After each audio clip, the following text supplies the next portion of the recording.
এই যে বন্ধুরা, ইঁদুর মারার বহুত রকম আমরা দৃশ্য দেখেছি।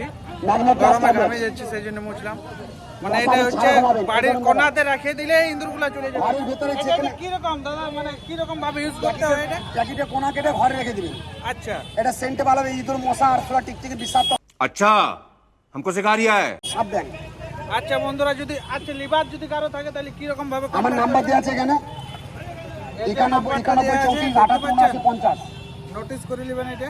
91 34 38 50। এটা মশা ইঁদুর সব পালাবে। এই যে গ্যাসটা বেরোচ্ছে দেখুন, নাম্বারটা দেওয়া আছে নিচে। এই দেখুন প্যাকেটটা খুললে গ্যাস বেরোবে। এই যে গ্যাস বেরোতে দেখতে পাচ্ছেন, কাকু দাঁড়িয়ে আছে, সবগুলা নিচ্ছে কিন্তু। ঠিক থেকে মশা ইঁদুর সব সেন্টে বিশ্বাস পালাবে। হচ্ছে যে পালাবে, মনে হচ্ছে। ম্যাগনেট গ্যাস টানবে। এখন ইন্টারনেটের যুগ, এখন কম্পিউটার মনে হচ্ছে যে ইঁদুর পালাবে এটাতে। এটা প্রথম আবিষ্কার হয়েছে, এখনো মার্কেটে দেখি একবার ইউজ করে কি রকম। এটা কলকাতার প্রোডাক্ট। কাকা আপনার মশা ইঁদুর টিকটিকি পালাবে কিন্তু? অবশ্যই পালাবে স্যার। এখন পরীক্ষা করে দেখুন। এখন তো ইন্টারনেটে গ্যারান্টি আছে, আজকাল বিনা গ্যারান্টিতে কোনো জিনিস চলো বিক্রি হয় না। বন্ধুরা, একবার চেক করা যাক কি রকম।